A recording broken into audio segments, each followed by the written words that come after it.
conversation of you're not actually dead and you get to be a whole new superhero and be with a whole bunch of other superheroes and villains.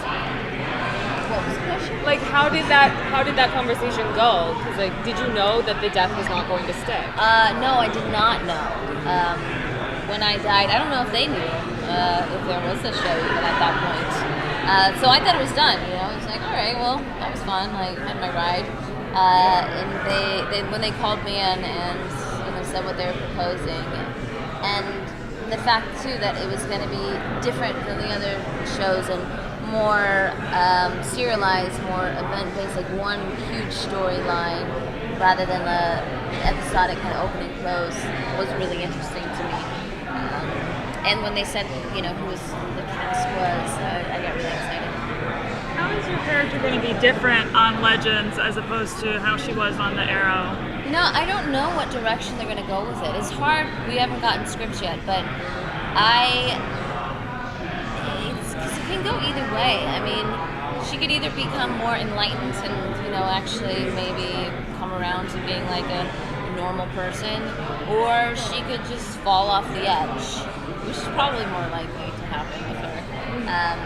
But also, I would imagine, after dying that many times, she probably is not afraid to die. And when I try to imagine, imagine if you actually were not afraid of dying. You would be the most badass person. And that's what I'm hoping Sarah gets to be that. There's just some kind of reckless abandon that's got to be very freeing, but she hopefully comes out. Because she was being resurrected via the Lazarus pit, right? Yes.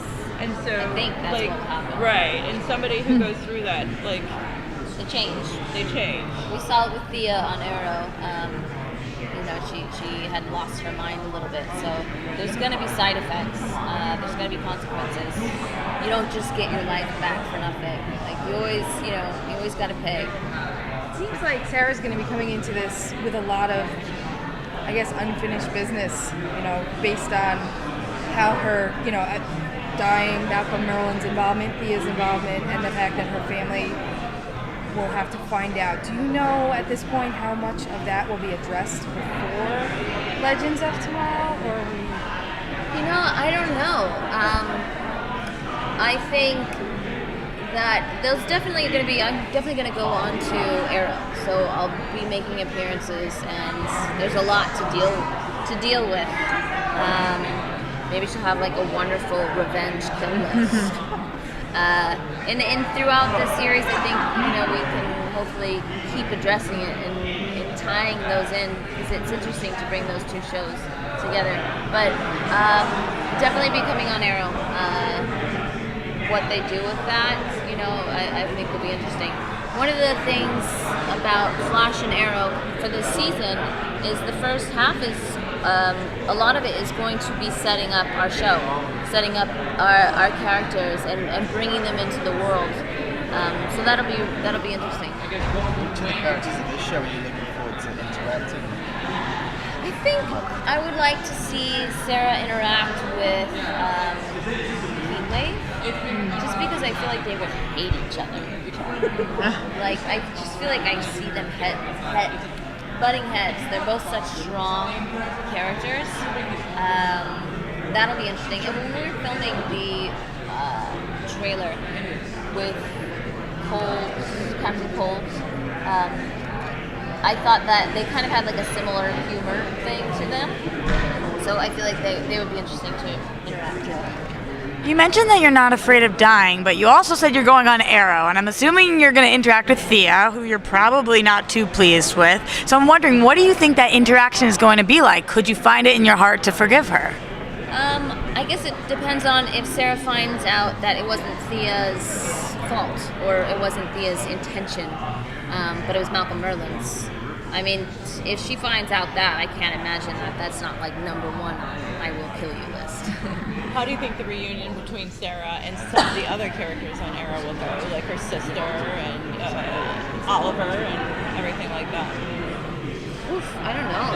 I think the one that I'm always, it hurts me to think about is poor Lance, just how many times can you lose, her daughter?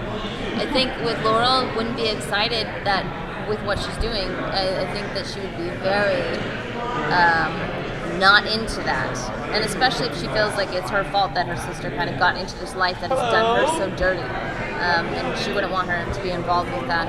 And with Arrow, I would wonder how Sarah and Oliver, because I mean they have something really special. I know it's like this. I don't know. It's weird. I don't know what their bond is, but there's something. They went through a lot together, so it'll be interesting to see how they interact and where they could take that storyline as well. Being that there's a shortage of female, or like there often has been a shortage of female superheroes, and now, like just on a personal level, how do you feel being part of this new wave? Like there's more like female superheroes for little girls to look up to than ever before. I mean, it's awesome. For me, it's like I can't really imagine like being on the show and playing, you know, one of the other ones. So I'm glad that there's space for me now, because I feel like I've always been, as a martial artist, as a dancer, very like physically strong, and it's cool to be able to utilize that.